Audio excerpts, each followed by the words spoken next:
তুচ্ছ বিষয় নিয়ে প্রথমে বাকবিন্ডতা, পরে তা রূপ নেয় মারামারি ভাঙচুরে। বিয়ের খুশি পরিণত হয় বিষাদে। বৃহস্পতিবার গাইবান্ধার সুন্দরগঞ্জ উপজেলার পশ্চিম সাপুরহাটি হাজিপাড়া গ্রামের প্রবাসী দুখু মিয়ার মেয়ের সঙ্গে রামজীবন গ্রামের আয়নাল হকের ছেলের বিয়েতে গেটের টাকা লেনদেন নিয়ে দুপক্ষের মধ্যে মনোমালিন্য হয়। এক পর্যায়ে বিয়ের পর রাত 1টার দিকে প্রায় 3 শতাধিক বরযাত্রীকে খাবার দেওয়া হয় টেবিলে, কিন্তু সন্ধ্যার আগে রান্না করা ভাত গভীর রাতে ভ্যাপসা গরমে নরম হয়ে যাওয়ায় খেপে যায় বরপক্ষ। একে একে ফেলে দেয় ভাতের প্লেট, ভেঙে চুরমার করে চেয়ার। ওরা কেউ বলতেছে খাবে, কেউ বলতেছে খাবে না। তারপরও আমাদের বাড়ির লোক অনুরোধ করে ওদের বসালো। বসানোর পর ওদের প্লেটে সবখানে ভাত আপ্যায়ন করা হলো, তরকারি নিয়ে যাওয়া হলো। তখন ওরা ভাত দেখে বলতেছে এই ভাতগুলো খাওয়া যাবে না। এক এক করে ভাতগুলো উল্টে টেবিলে রাখতেছে।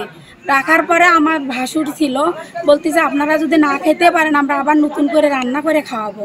ওরা চাল ডাল সব আবার রেডি করলো, রান্না গরম পানি দিছে, ভাত আবার ইয়ে হয়েছে।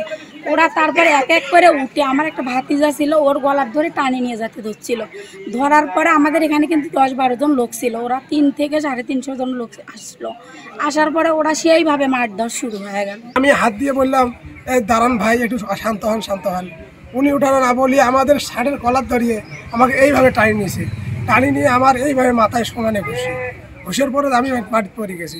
পড়ার পরে দেখি উপরে পকে ঝাড়া ছিল, তামাকে ফেলাইছে। আমার যে বসিল তাকেও তলত ফেলাইছে, ফেলে একগুলো ঘরের সদাইছে, আগে লাভ করছে। এইভাবে আমি আবার দেখি মানে এখানে তো নাটি ডাঙ্গা নেই, চেয়ার সমানে ভাঙে, সমানে মাটির ডাঙ্গা ডাঙ্গি এক হুড় হাঙ্গামাকে নিয়ে চলে যেতেছে। এক পর্যায়ে কনের চাচা বরপক্ষকে শান্ত করতে গেলে তাকে মাটিতে ফেলে মারধর করে তারা। স্থানীয়রা এগিয়ে এলে বরপক্ষের বেশিরভাগ লোক পালিয়ে গেলেও 6টি অটো সহ আটক করা হয় বর সবুজ মিয়া এবং আরো কয়েকজনকে। পরে কনের আহত চাচাকে উদ্ধার করে স্থানীয় হাসপাতালে নেওয়া হয়। এ বিষয়ে বর সবুজ সরকার ও বাবা আয়নাল হকের সঙ্গে যোগাযোগের চেষ্টা করেও তাদের পাওয়া যায়নি। বিপ্লব ইসলাম, সময় সংবাদ, গাইবান্ধা।